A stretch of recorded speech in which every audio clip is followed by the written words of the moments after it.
What is up, guys? This is Ryan, back for another video. Hopefully somebody watches this one. Sorry about my head scar showing. I am self-conscious about that. It's the day of the NFL draft in Green Bay. The Eagles have the 32nd pick, so you know what that means. Knocked off another dynasty. I just want to talk some draft. I've been watching the draft since the first draft I watched was 1998 and 1999. It was 1999. 98, 99. I have it written down, I think. I don't know. It was 99. It was the year Donovan McNabb was drafted. Anyway, that draft, they had their whole consensus board and everything. And Tim Couch was the guy. He was the, can't miss top quarterback. The rest had flaws in this way and that way. And McNabb couldn't read a defense, and he's athletic, but his arm strength wasn't that great, and he needed work. And Achilles Smith actually did need a ton of work. He was terrible. But anyway, the top four picks, they went Browns, Eagles, Bengals, Colts. The Colts coming off a newly fresh draft that netted them Peyton Manning, because they decided to go Peyton Manning instead of Ryan Leaf. And that was the best move for the franchise's history. But they had Peyton Manning. He had one of the worst rookie seasons for a quarterback ever. More interceptions than touchdowns. Potential was obvious. Needed help. So the Browns go first. They take the franchise quarterback, can't miss, Great White Hope. And he could have been good, I think. He showed flashes despite having no help anywhere. Terrible defense, terrible offensive line. One weapon maybe, running for his life all game. I don't think it's Tim Couch's fault that Tim Couch's career sucked. Second overall, all the Eagles fans are chanting, Ricky, Ricky, Ricky. But of course, the newly hired Andy Reid, quarterbacks coach of Brett Favre in Green Bay, didn't want no running back. He needed his quarterback, and his quarterback was Donovan McNabb. That's what happened. Bengals go Achilles Smith. I believe they traded picks to move up there, too, to get Achilles Smith. But either way, it was a terrible draft bust. And then the Colts were picking, and everybody's like, wow, nobody thought Ricky was going to be here at pick 4. This is a no-brainer. So they're all just like, well, this is settled. And the old Commissioner Tagliabue comes up to the stand. And, sorry, I got to plug my phone in because I'm not prepared for anything in life. It's all right, pups. Old Tagliabue comes waddling up to the stand. And it's Edger and James. A running back, but not Ricky. So, Ricky's still on the board at 5. And the Sharks smell the chum. And newly hired head coach for the New Orleans Saints, Mike Ditka, Super Bowl winning Mike Ditka, the Bears, Mike Ditka, decides it would be smart to, oh, come on, that fountain's going off making annoying noises, decides it would be smart to trade his whole draft and part of his next one and something like that to get Ricky and put the entire franchise shoulders on Ricky. Like a running back's going to carry your franchise. You need help. Like maybe a quarterback. Which, to be fair, they had, I can't remember his name. He was a black quarterback. He was mid to decent. But Ricky wasn't enough, and it blew Ricky's head up and his social anxiety up, and that was that. Nobody came here to hear about the 98 draft, but I was just giving you how long I've been a fan and watching what tape I can get my hands on. I remember that year Torrey Holt went that draft because I remember seeing his tape and I was like, holy shit, this guy's going to be amazing. And there was somebody else really good that went. I know Javon Curse went that year. Oh well. Anyway, to get to this draft, I'm just going to list like my top 10 players. I'm not putting positional value into it, just players. Number 1 is Ashton Jeanty. You go position by position. He is far and away the most dominant. Marion Hampton's the closest to him. It's just, and then after that, it's a huge, huge cliff that falls off for running back. Not that there aren't decent running backs in there, but Ashton Jeanty is far and away the best running back. Not that he should go number 1. That would be really stupid, but he should go pretty high. Number 2 is Travis Hunter. In this modern age, we really haven't seen a two-way player with the talent of Travis Hunter. He should play cornerback in the NFL because that's his natural position. He would be... I know Deion Sanders' son is actually in this draft, but Travis Hunter is the one that would be a Deion Sanders like cornerback. Crazy athlete. You can make packages for him in offense, but it's a bit of a luxury pick. There are no luxury picks in the top 10 picks of the draft, but I don't know. Unless they plan on playing him at cornerback, which it doesn't sound like. I don't know how much he's going to help the Browns, but we'll see. I'm pretty sure he's going to go 2. Cam Ward's going to go 1, obviously. And then my third best player is Mike Green, the defensive end. I watched the whole season of Abdul Carter, and he has all the potential in the world. But he gets smashed sometimes in the run game. Sometimes he holds up and looks good, but sometimes he gets dominated. Pull blocks. I've seen pull blocks destroy Abdul Carter. Plus, with his hand in the dirt, he's really only played not even a full season, And I really like him. I think he'll be a good NFL player, possibly a Pro Bowl NFL player, possibly an All-Pro NFL player. And I'm a huge Penn State fan, and I hope he is. I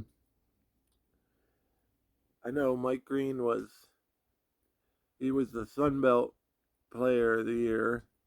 He led the football subdivision in sacks. He knows how to get it done. He's long and lean like Carter. Carter's a little heavier, but Mike Green can hold up, hold the edge, and string the run out to the edge. So to funnel things inside, which is his job, better than Carter does. Carter either makes a play on the runner or he misses the tackle. And he had a lot of missed tackles last year.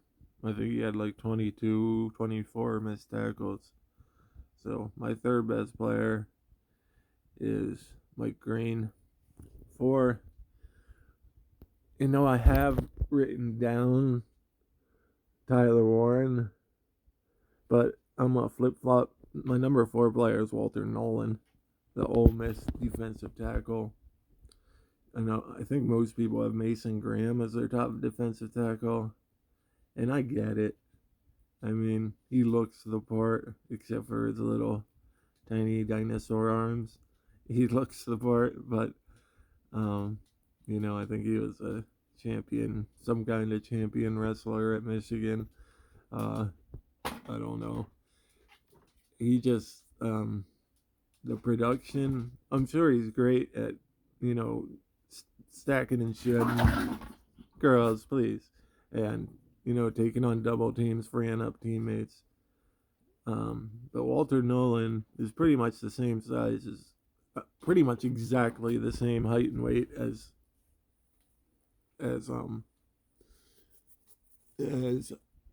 whoever the fuck.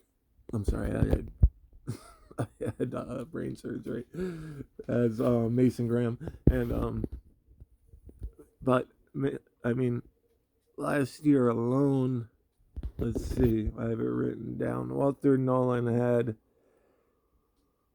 14 and a half tackles for loss and 6.5 sacks as an interior lineman.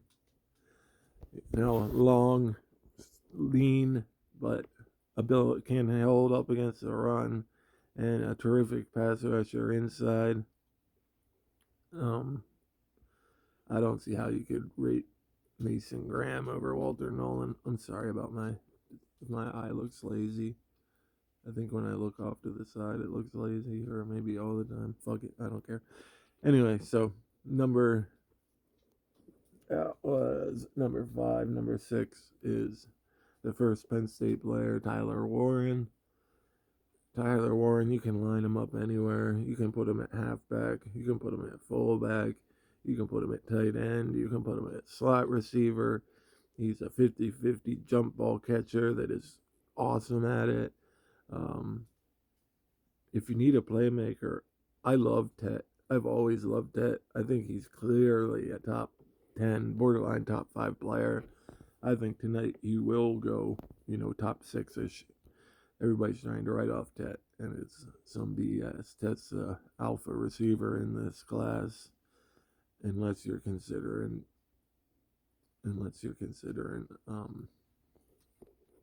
Travis Hunter as a full-time receiver, which he shouldn't be, and which would be a waste of his career.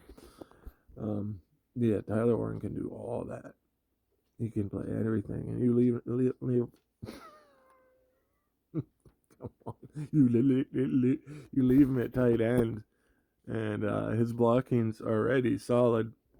He's got the mechanics down. You just have a good O-line coach and tight end coach that can teach him the rest, and you got yourself a Rob Gronkowski in the making, mini Gronk. And then the next player I got is Abdul Carter. We've talked about him. He deserves a spot high on this list. Then we got Jalen Walker. He's so diverse. He's like the first of his kind at his position. He plays inside linebacker naturally at Georgia. At least that's where he started. He's 6'1", 245. But he turned himself into a really good edge rusher. Quick off the ball. So if you have a joker linebacker like that, you can move around either side. If you're running a 3-4, he can play all 4 linebacker positions. How valuable is that? I mean, he needs to learn some second, third, and fourth pass rushing moves besides just speed right past you. But the talent's all there. The ability's all there. He did it at the highest level. So, by the way, if I was taking a quarterback, if I was the Titans, and people would hate me, I would work my hardest to trade down. Cam Ward's a solid number 1 quarterback pick. Solid, decent, all right. I would trade down, get out of there. This draft is deep. I would steal somebody's first, second, third this year, first, second, third next year, move down to the mid-teens, and I'd draft Jalen Milroe. And I don't care what you say, Milroe is going to be the guy in a couple years. He's going to be the guy. He's got the legs of Lamar Jackson, the head of Jalen Hurts, and the arm of Justin Herbert. He just doesn't have the short ball yet, and everybody's writing him off. Like, get the out of here. This kid does need a year or two. You're going to have to try Will Levis out there as a dead horse for people to bang on for a year or sign a different vet, but you got to give him time. You don't want to kill his confidence by throwing him out there. But he's a ball of clay. He's a ball of clay with every God-given natural ability you want. His legs, his arm, hard worker, a leader, natural leader. This is the kid you want. Cam Ward is good. He's good. He'll take you to a couple playoffs. If you can pull all that power out of Jalen Milroe and refine it down to the diamond that it is, he is the one that will take you to the Holy Land.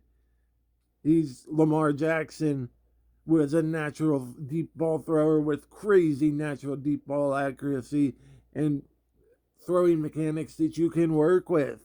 Lamar came out and everybody's like, oh, he's a running back. He's a running back. They were dumb as shit. But he doesn't have the natural arm or throwing motion that Milroe has. You don't see a kid like this come along. He's the golden unicorn. He's the unicorn. He's the unicorn. He just can't throw short passes consistently, accurately yet. And people are writing him off. Oh, he's a second, third. The fuck he is. Tennessee should trade down, take him, and stockpile all the talent around him, and let Will Levis die out on the field for a year. And then if they don't think Milroe's quite yet ready yet, bring another vet in for a year. 2 years away, you got a freaking Josh Allen on steroids. You'd rather take Cam Ward this year than wait 2 years and get Josh Allen on steroids? Are you kidding me? I know you don't take him one. Taking him one would be just horrible value, but you can trade down, get a ton of extra value, and get the kid that's gonna be the guy. Not the guy that is the best guy right now. He's aight. Come on. Anyway, number 9 for me is Xavier Restrepo. Listen, I try to not pay attention to everybody's lists of wide receivers. Tet's here. He's right in the same range as Restrepo. People think Restrepo is like a 3rd round, 4th round pick. I don't understand. What tape are these people watching? Restrepo put 4 years of elite tape out there, and then he pulls his hammy and runs a 4.8, and they're like, oh, this guy. He's the best route runner in the draft. He's the best route runner in the draft by far. His routes are refined. His head fakes alone can throw people off. I know this is overused, but he actually does a little tiny bit remind me of Jerry Rice. Rice was a crazy work ethic, crazy route runner, all the head fakes, get off press quick. It's the same thing Restrepo does. Rice ran a 4.71. Restrepo runs a 4.83 with a pulled hammy with validated 40 times below 4.5. I don't know why everybody makes a big deal of it, but Restrepo is the guy who won. If you want a route runner, he's not going to be your jump ball alpha, A.J. Brown, I'm stuttering again. I get worked up and I start to stutter. He's not Ted. He's not A.J. He's not Andre Johnson from back in the day or Calvin. But he is, he is Amari Cooper, Keenan Allen. He is, I'm not saying Jerry Rice because he's not that, but he is a kid that warrants a top 15 pick. Don't believe me now. Just come back to this later and you can hear it and you will know it. And you will know what I'm saying is the truth. Believe. I don't know who the mainstream really has as the next best wide receiver behind Tet. For me, it's easily Restrepo. I mean, from what I've heard, maybe Matthew Golden, Luther Burden. I don't know. It's easily Restrepo for me. And then I round out mine with Mason Graham and Membu. I'm not taking Will Allen. Will Allen he's fully formed. He is a fully formed Will Campbell, not Will Allen. Tim Allen. Will Campbell is fully formed. Yeah, there's no more coaching up to do. him and his little dinosaur arms are what they are, you know. So if I'm taking a tackle, I need a tackle. I'm taking Armand Membu because he's not fully formed and he's way more athletic and he has arms twice as long as Campbell's. You know, Campbell would be reaching above the cabinets and be like, Armand, can you grab this cup for me? And Armand would be like, yes. And he'd be like, here, it's right here. Here you go. I mean, Campbell, look at it this way. Campbell's guaranteed to be a good guard, possibly a good tackle. Membu is not guaranteed to be anything. He could bust out, but he has the upside to be an all-pro, all-time tackle. Tackle only. You know, if you're swinging, making a bet, are you making the bet that has like this much room for, you know, you to make your money? You know, are you making that bet? Or are you making the bet where it has this much room for you to make your money? This much room, you can't even see the room that has to make your money. We all know which bet you're making. This hasn't been my first time around the block. If the Patriots take Will Campbell, it's heresy. Heresy, I tell you, heresy. Anyway, my one guess for the draft is going to throw everybody off. Everybody thinks the first 3 picks are set in stone. And the first pick is obviously the Titans feel like they have to. I think the Browns are set on Travis Hunter. But we all watched that off-season HBO documentary show with the Giants where their owner, Mara, I don't know which Mara, there's so many Maras around, they're actors, they're owners, they make pizza, they deliver pizza, what in the fuck, Maras are everywhere. I think there's a Mara in my family, but the owner of the Giants is one of those Maras, and he told his GM, if Saquon gets away and goes to one of our division rivals, I'm just gonna be sick. And I'll tell you what, that guy had COVID, the flu, he had crimson fever, he had fucking cabin fever, he had it all last year. He was sick as a dog. He was sick as a dog. He couldn't get out of bed all year. Saquon running all over everybody, and the Eagles holding it.